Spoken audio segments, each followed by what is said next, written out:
संतुष्टि करी जाएगी चारों ओर से। हम सिर्फ एक आत्मा है, हम सिर्फ एक शैतान का सब कुछ है, यहाँ शैतान का ही हुक्म चलता है। तो हम यहाँ से निकलने की क्यों इच्छा नहीं करते?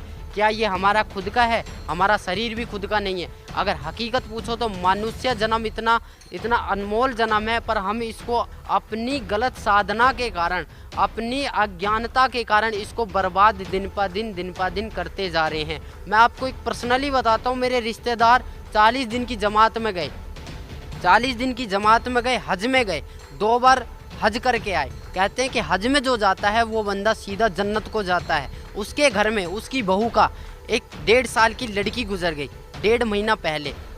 उसको 1.5 महीने के बाद एक बच्चा पैदा होने वाला था, 1.5 महीने के बाद उसका लड़का होते ही गुजर गया। तो इससे बड़ी आफत और क्या आ सकती है उस बंदे के लिए जो बंदा जमात में गया है? उस बंदे को क्या वो मालिक इतना नहीं देख सकता कि ये बंदा मेरी राह में लग रहा है, इस बंदे के घर में बरकत दूँ, या इस घर के बंदे को मैं सही सलामत रखूँ? ये बंदा इतने, अगर काल जब अपनी वाली पे आता है, काल जब को खाने लगता है, तो वो किसी का ना माँ देखता, ना बेटी देखता, ना बहन देखता है, ना बेटा देखता है, ना बाप देखता है। उसको सिर्फ खाने के लिए 1 लाख चाहिए, 1.25 लाख उत्पन्न कर रहे, उसको श्राप मिला हुआ है।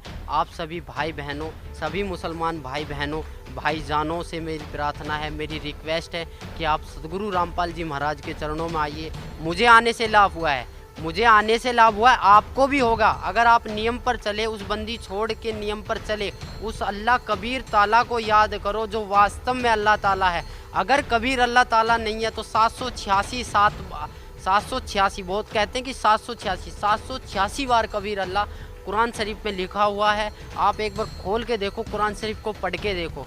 हम बहुत डरते थे कि कुरान शरीफ को हम पढ़ेंगे तो हमें पाप लगेगा, हमें अजाब मिलेगा, हम नापाक हैं। नापाक अगर बंदा है तो भी कुछ दिक्कत नहीं है। आप कुरान शरीफ को खोल के देखो, कुरान शरीफ को पढ़ के देखो, कुरान मजीद को पढ़ के देखो, फ़ज़ाइल अमाल को पढ़ के देखो, मोहम्मद साहब की जीवनी को पढ़ के देखो, आपको बहुत कुछ मिलेगा।